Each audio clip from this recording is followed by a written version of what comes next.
Hello students. इस topic में हम लोग इलेक्ट्रिक डाइपोल के बारे में पढ़ेंगे। तो इलेक्ट्रिक डाइपोल के बारे में बुक में लिखा गया कि electric dipole is a pair of equal and opposite charges separated by some distance. तो क्या होगा, मेरे पास अगर एक चार्ज माइनस क्यू होगा तो एक दूसरा चार्ज प्लस क्यू होगा, और ये जो पेयर ऑफ चार्जेस हैं इनके बीच में कुछ डिस्टेंस होगा। एनसीईआरटी में हम क्या करते हैं कि इस डिस्टेंस को 2a ले लेते हैं।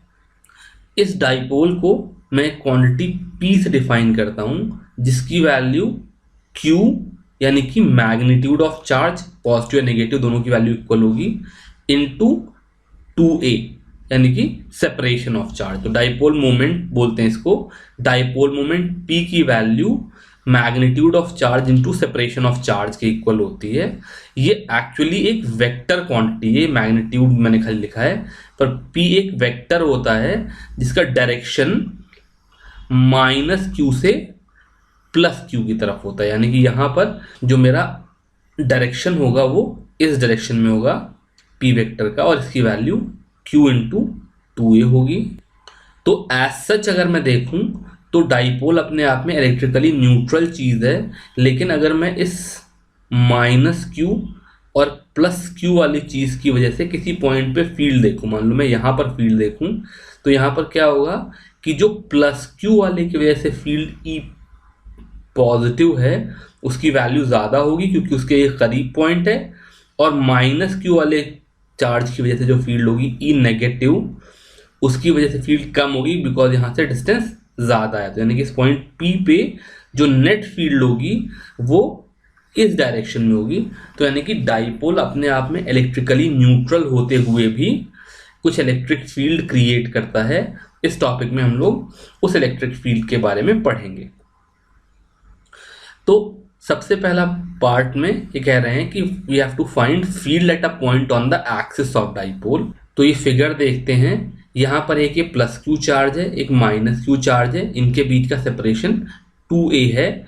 इन दोनों चार्जेस का जो सेंटर है वहाँ से r डिस्टेंस पर a के पॉइंट P है, और मुझे P पर नेट फील्ड निकालनी है। तो जैसा मैं पहले बता रहा था कि P पर जो फील्ड होगी वो दो फील्ड E प्लस क्यू और E माइनस क्यू का वेक्टर सम होगी, जहाँ पर E प्लस क्यू की वैल्यू k q अपॉन ये जो डिस्टेंस है ये r माइनस a हो जाएगा। ये पूरा डिस्टेंस सेंटर से यहाँ तक का डिस्टेंस r है, और अगर q से माइनस q के बीच की दूरी 2a है तो ये डिस्टेंस a हो जाएगा। इसलिए e because of plus q की वैल्यू हो जाएगी k q upon r minus a का स्क्वायर। ऐसे ही e because of minus q की वैल्यू हो जाएगी k q upon r plus a का होल स्क्वायर, और ये इस डायरेक्शन में एक्ट करेगी। तो जो नेट फील्ड एट P हो जाएगी उसकी वैल्यू हो जाएगी k q upon r minus a का whole square minus k q upon r plus a का होल स्क्वायर। स्क्वायर है। अब मैं के क्यू कॉमन ले लूं तो मेरे पास डिनोमिनेटर में आ जाएगा R minus A square into R plus A square, और यहाँ पर आ जाएगा आर प्लस ए का स्क्वायर, जिसको मैं आर स्क्वायर प्लस ए स्क्वायर प्लस 2RA लिख सकता हूँ, और यहाँ पर आ जाएगा माइनस आर स्क्वायर प्लस ए स्क्वायर माइनस 2RA। इसको सिंप्लीफाई करेंगे तो आर स्क्वायर से आर स्क्वायर कैंसिल हो गया, ए स्क्वायर से ए स्क्वायर कैंसिल हो गया। तो इलेक्ट्रिक फील्ड की वैल्यू हो गई के क्यू, और ये 2RA और 2RA minus minus plus 2RA हो जाएगा तो 4RA हो जाएगा। तो K q into 4RA upon R minus A into R plus A की value R square minus A square हो जाती है। तो इसको मैं R square minus A square का होल स्क्वायर कर लूँगा, जिसको मैं सिंप्लीफाई करूँ तो q इंटू 2a की वैल्यू p है, तो यहाँ पर इसकी वैल्यू हो गई 2kp R upon are square minus A square का होल स्क्वायर। और यहां पर जो इलेक्ट्रिक फील्ड का डायरेक्शन है वो अलोंग पी है, इसलिए अगर मैं इसको वेक्टर इक्वेशन के फॉर्म में लिखूं तो वेक्टर ई की वैल्यू हो जाएगी 2k into vector P into R upon are square minus A square का होल स्क्वायर। अब यहां पर अगर मैं अप्रॉक्सीमेशन करना चाहूं तो for R very very greater than A, ये जो R square minus R A square है इसको मैं अप्रॉक्सीमेटली आर स्क्वायर लिख सकता हूं। तो यहां पर डिनोमिनेटर में आर की पावर 4 आ जाएगा, और तब इस कंडीशन के लिए for R very very greater than A जो इलेक्ट्रिक फील्ड हो जाएगी उसकी वैल्यू 2kp और आर अपॉन आर की पावर 4 को अपॉन आर क्यूब लिख सकते।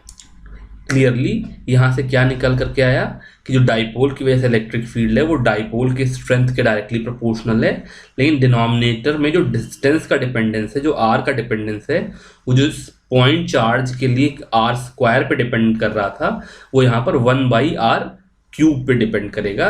फील्ड ज़्यादा तेजी से डिक्रीज करेगी बिकॉज जो नेट चार्ज है वो 0 है। अब जब मैं पिछला एग्जाम्पल कर रहा था तो मैंने जो अपना पॉइंट पी लिया था वो डाइपोल की एक्सिस पे लिया था, यानी कि अलोंग द एक्सिस लिया था। इस बार मैं सपोज करो अपना पॉइंट पी ऐसा लूँ which is in the equatorial plane. Equatorial plane का मतलब क्या है कि क्यू और माइनस क्यू के मिड पॉइंट से पास करने वाला जो परपेंडिकुलर प्लेन है उस पर इस मिड पॉइंट से आर डिस्टेंस पर मेरा पॉइंट पी है। तो यानी कि प्लस क्यू से आर की जो डिस्टेंस हो जाएगी वो root of R square plus A square हो जाएगी, और ऐसे ही माइनस क्यू से पी की डिस्टेंस भी root of R square plus A square हो जाएगी। अब यहाँ पर जो net electric field at P आ जाएगी वो E because of plus q और E because of minus q का वेक्टर सम हो जाएगी। यहाँ पर अच्छी बात क्या है कि चूंकि चार्ज का मैग्नीट्यूड भी इक्वल है और डिस्टेंस भी इक्वल है, इसलिए magnitude of E because of plus Q is equal to magnitude of E because of minus Q, और इसकी वैल्यू हो जाएगी K Q upon are square plus A square.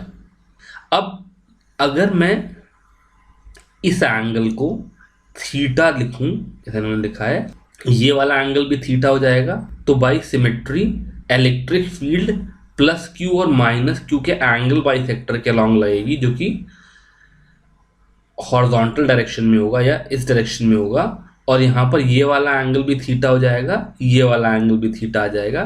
तो जैसे मैंने पहले कर रखा है, अगर मैं इन दोनों वेक्टर्स को रिजॉल्व करूँ तो इसके परपेंडिकुलर कंपोनेंट जो इधर वाले और इधर वाले ये कैंसिल हो जाएंगे, और जो पैरेलल कंपोनेंट हैं वो ऐड अप हो जाएंगे। इसलिए net electric field at P will be equal to 2kq upon are square plus A square cos theta. जो कॉस थीटा वाले कंपोनेंट है वो ऐड हो जा रहे हैं। अब यहाँ पर अगर ये वाला एंगल थीटा है, ये साइड आर है, ये साइड ए है, तो कॉस थीटा की वैल्यू कितनी हो जाएगी, a upon are square plus A square की पावर हाफ। इसलिए इलेक्ट्रिक फील्ड ई की वैल्यू हो जाएगी 2kqa upon are square plus A square की पावर 3/2।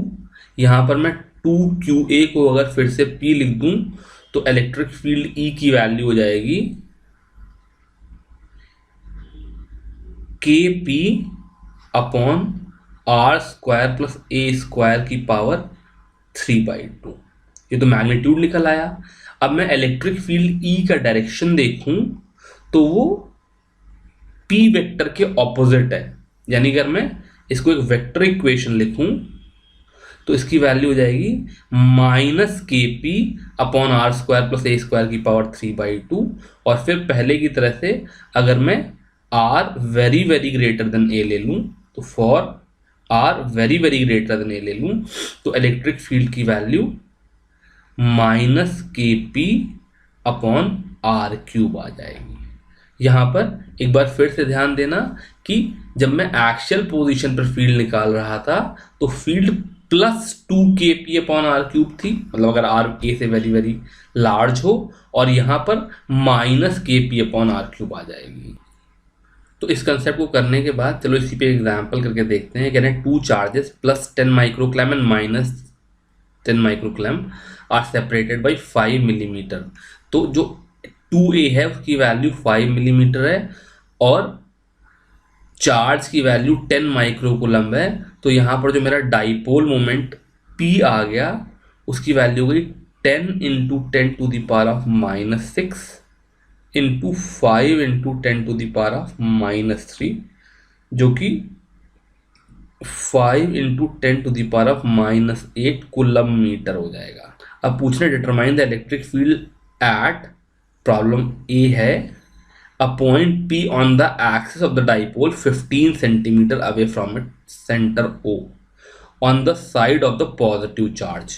तो ये A नेगेटिव चार्ज है, ये B पॉजिटिव चार्ज है और P यहाँ पर है।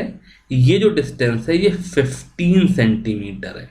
अब यहाँ पर फिर से जो 15 सेंटीमीटर है वो 5 मिलीमीटर के सामने बहुत बड़ा डिस्टेंस है, इसलिए मैं यहाँ पर एक्चुअल पोजीशन वाली जो कंडीशन थी वो वाली फील्ड निकाल लूँगा। तो E की वैल्यू हो जाएगी 2kp upon r cube, which will be 2 into 9 into 10 to the power of 9 into 5 into 10 to the power of -8 upon are की वैल्यू 15 सेंटीमीटर है जिसको मैं 0.15 मीटर लिख लूँगा और इसका क्यूब कैलकुलेट करके जो भी आंसर आ जाएगा वो इसका आंसर आ जाएगा। पार्ट बी में कह रहे हैं कि a point Q 15 centimetre away from O on the line joining O and normal to the axis, यानी कि इस बार इक्वेटोरियल पोजीशन पे है।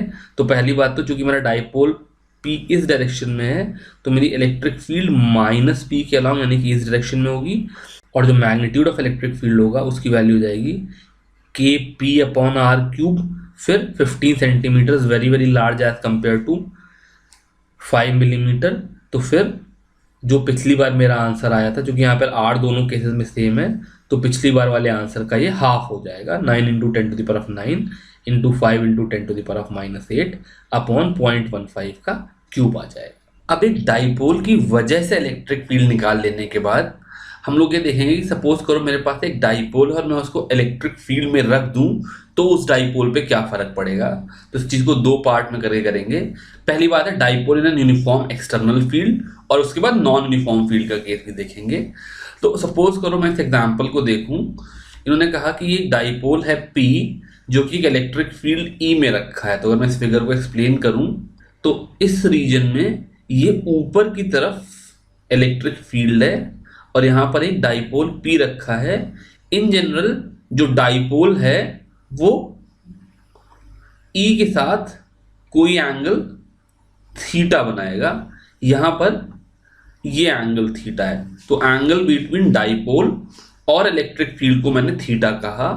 तो जो अगर मैं डाइपोल एज अ सिस्टम को देखूं तो इसके ऊपर की तरफ QE का फोर्स लग रहा है और नीचे की तरफ QE का फोर्स लग रहा है, तो इस पे लगने वाला नेट फोर्स 0 है।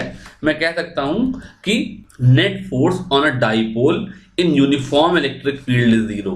जहां पर ये बात बहुत इंपॉर्टेंट है कि ये बात खाली यूनिफॉर्म इलेक्ट्रिक फील्ड के लिए ही ट्रू है, बिकॉज जो ऊपर वाला फोर्स है और नीचे वाला फोर्स है वो आइडेंटिकल तभी है जब इस Q पे लगने वाली फील्ड कैपिटल E और इस -Q पे लगने वाली फील्ड कैपिटल E दोनों सेम हो। अगर कभी फील्ड नॉन यूनिफॉर्म होगी, जो कि मैं थोड़ी देर में देखूंगा, तो वहां पर ये दोनों फील्ड की वैल्यू चेंज हो जाएंगी और वहां पर नेट फोर्स 0 नहीं भी हो सकता है।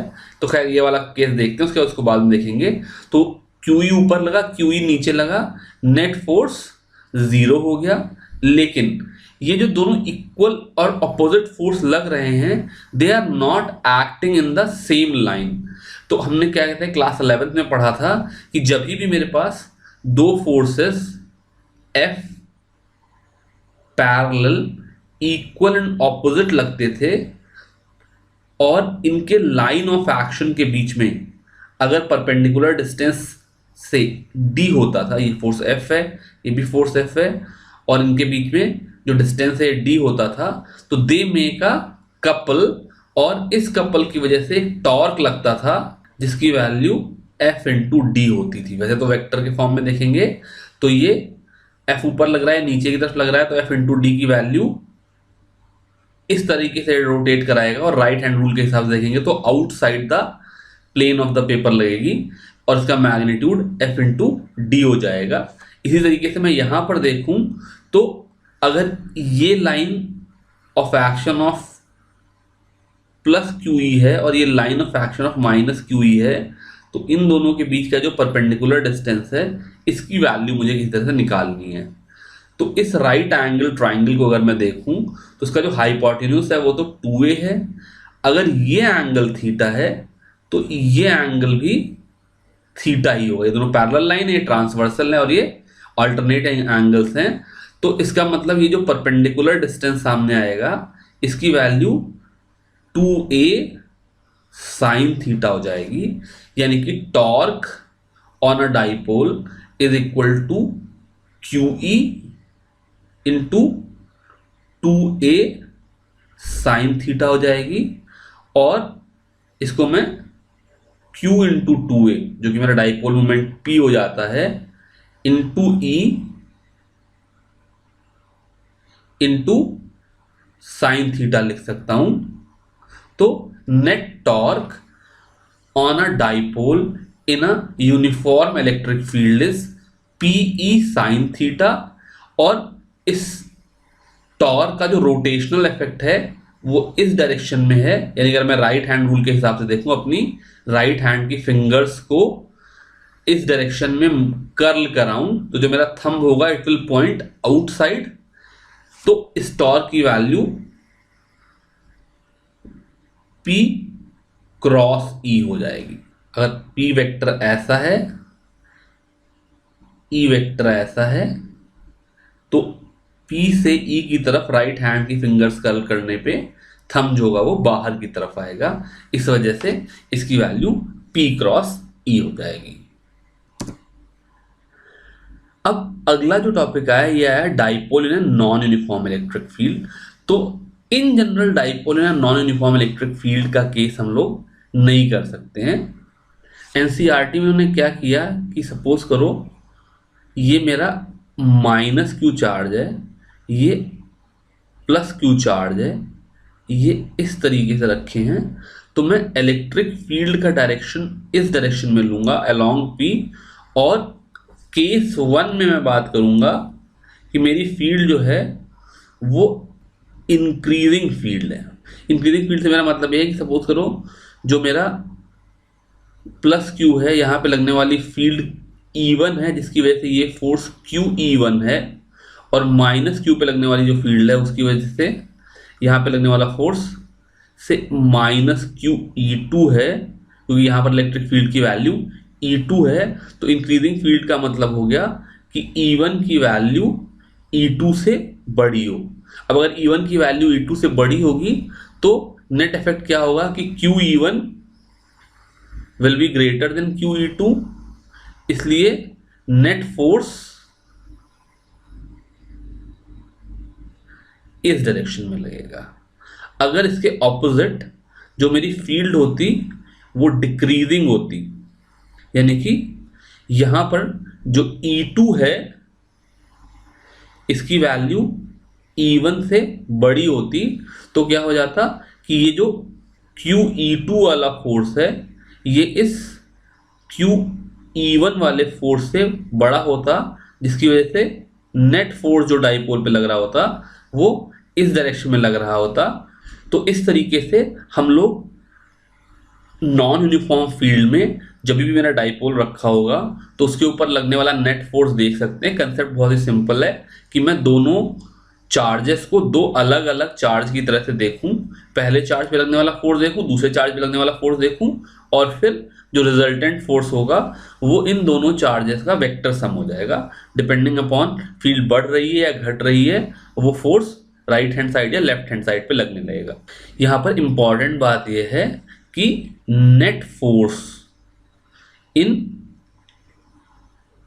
Non uniform field may not be equal to 0। जैसे मैंने पीछे यूनिफॉर्म फील्ड के केस में देखा था कि नेट फोर्स हमेशा जीरो होता है, यहाँ पर नॉन यूनिफॉर्म फील्ड में net force may not be equal to zero.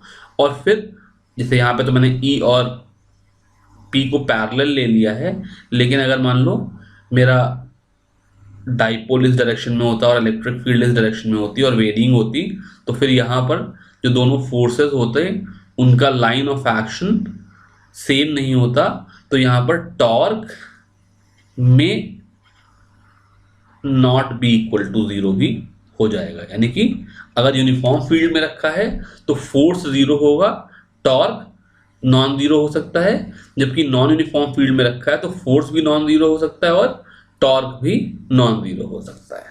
अभी तक हमने जो सुपरपोजिशन प्रिंसिपल देखा उसमें हमने क्या देखा कि सपोज करो मेरे पास एक Q1, Q2, Q3 इस तरीके से कुछ डिस्क्रीट पॉइंट चार्जेस हैं, अलग अलग पॉइंट चार्जर रखे हैं और किसी पॉइंट P पे फील्ड निकालनी हो तो E1, E2, E3 इनको निकाल लेंगे और फिर इन फील्ड्स का वेक्टर सम कर लेंगे, जिसकी वजह से मेरे पास P पे रिजल्टेंट फील्ड E आ जाएगी।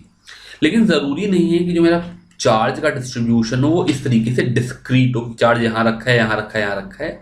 कई बार चार्जेस कंटिन्यूअस होते हैं, जैसे सपोज करो मेरे पास कोई वायर है जो कि चार्ज है और इसकी वजह से मुझे किसी पॉइंट P पे फील्ड निकालनी है। ये सपोज करो मेरे पास कोई शीट है जो कि चार्ज है, इसकी वजह से फील्ड निकालनी है। कई बार मेरे पास कोई सॉलिड बॉडी है, उसकी वजह से फील्ड निकालनी है। तो इस तरह की प्रॉब्लम को कैसे हैंडल करते हैं, इसका एक ब्रीफ इंट्रोडक्शन मैं यहाँ पर दे रहा हूँ। एक्चुअली इस तरह के प्रॉब्लम डिटेल में एनसीईआरटी में कराया नहीं गए हैं, पर कंसेप्ट बहुत सिंपल है। सपोज करो मेरे पास कोई लाइन चार्ज है, तो ये मेरे पास कोई लाइन है जिसके ऊपर मैं कोई एक इनफाइनाइटली स्मॉल एलिमेंट ले लूँगा, से ये एक टुकड़ा ले लिया जिसकी लेंथ डेल्टा एल है। अब मुझे इस लाइन चार्ज के लिए कहीं से लीनियर चार्ज डेंसिटी चाहिए होगी, यानी कि इसको मैं लैम्डा से नोट करता हूं और ये चार्ज पर यूनिट लेंथ होता है। अगर ये मुझे किसी तरह से मिल जाए तो इस डेल्टा एल के टुकड़े के ऊपर जो नेट चार्ज हो जाएगा उसकी वैल्यू मैं लैम्डा डेल्टा एल लिख सकता हूं और इस लैम्डा डेल्टा एल के चार्ज की वजह से जो फील्ड एट पी है वो निकाल सकता हूं। तो नॉर्मली चूंकि डेल्टा एल बहुत छोटा होगा, इसमें लैम्डा डेल्टा एल को डेल्टा क्यू चार्ज लिखूंगा और उसकी वजह से जो फील्ड आएगी उसको डेल्टा ई लिखूंगा। इस तरीके से जो इस एक टुकड़े की वजह से डेल्टा ई आई है, ऐसे ही जो इनफाइनाइटली मैनी टुकड़े हैं उन सब की वजह से जो डेल्टा ई की वैल्यू होगी उनका सम कर दें तो net electric field will be vector sum of these individual delta Es. तो इस तरीके से छोटे छोटे टुकड़ों की वजह से जो फील्ड है उनका वेक्टर सम जब मैं करूंगा तो मेरे को नेट फील्ड मिल जाएगी। तो ये कंसेप्ट बेसिकली वहां लेकर के हमको चला गया जो इंटीग्रेशन होता है। एनसीईआरटी में क्या किया उन्होंने, इंटीग्रेशन के इस तरह की प्रॉब्लम्स कराया नहीं है। तो इस लेक्चर में हम लोग वो प्रॉब्लम कर नहीं रहे हैं, बट कंसेप्चुअली खाली समझने की कोशिश कर रहे हैं कि अगर मेरे पास कहीं पर भी कंटिन्यूअस चार्ज डिस्ट्रीब्यूशन होगा तो मैं उस कंटिन्यूअस चार्ज डिस्ट्रीब्यूशन की वजह से इलेक्ट्रिक फील्ड इंटीग्रेशन यूज करके निकाल लूंगा। अब जैसे इस केस में क्या हो रहा था कि मेरे पास एक लीनियर चार्ज डेंसिटी थी, एक लाइन थी जिसके ऊपर चार्ज था, तो मैंने लैम्डा डिफाइन करके उसकी वजह से फील्ड निकाल दी। इसी तरीके से सपोज करो मेरे पास कोई सरफेस चार्ज डेंसिटी हो, मतलब मेरे पास कोई शीट हो जिसके ऊपर कोई चार्ज क्यू हो, तो मुझे यहाँ पर एक surface charge density sigma define करनी होगी जो कि चार्ज पर यूनिट एरिया हो जाएगा। फिर अगर मेरी सिग्मा सरफेस चार्ज डेंसिटी है तो फिर वैसे ही एक इनफाइनाइटली स्मॉल एलिमेंट लूंगा डेल्टा एस, जिसकी वजह से जो चार्ज हो जाएगा उसकी वैल्यू सिग्मा डेल्टा एस हो जाएगी और फिर इस डेल्टा क्यू की वजह से इलेक्ट्रिक फील्ड निकालेंगे और इसी तरीके से ऐड करके नेट इलेक्ट्रिक फील्ड निकाल लेंगे। अगर ये मेरा 3 डायमेंशनल कोई सॉलिड चीज़ है तो फिर मुझे यहाँ पर वॉल्यूमेट्रिक चार्ज डेंसिटी यानी कि वॉल्यूम चार्ज डेंसिटी, जिसको मैं नॉर्मली रो से डिफाइन करता हूँ। अब फिर मैं क्या करूँगा, एक infinitely small element delta we लिख लूँगा जिसकी वजह से जो चार्ज हो जाएगा डेल्टा क्यू वो रो डेल्टा वी हो जाएगा, और फिर इसकी वजह से वैसे ही यहाँ पर डेल्टा ई इलेक्ट्रिक फील्ड लिख करके और अलग अलग डेल्टा ई को वेक्टर के फॉर्म में ऐड कर लूंगा, तो मेरे पास नेट इलेक्ट्रिक फील्ड आ जाएगी। फिर से बता दूं कि ये जो कंसेप्ट है ये खाली कंसेप्ट के फॉर्म में एनसीईआरटी में दिया गया है, इस चीज़ पे कोई प्रॉब्लम नहीं कराई गई है, इसलिए हम लोग इस लेक्चर में इस टॉपिक को डिटेल में नहीं कर रहे हैं। With this I finish this topic. Thank you very much.